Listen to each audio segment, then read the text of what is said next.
Dios, hay que ver lo carísimo que está todo. Y encima nos embargan otra vez. ¿Qué tal, hijo? ¿Cómo ha ido?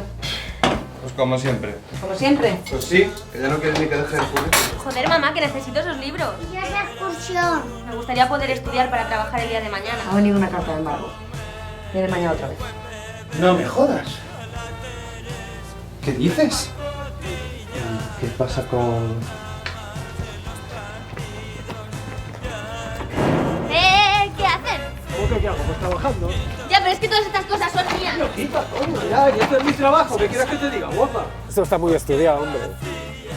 Si tenemos que volver otro día por otra cosa, les hacemos que vivan en tensión, que es lo que quieren los de arriba. ¿Otra vez el congelado? Pues sí, otra vez. Es lo que hay. Hasta que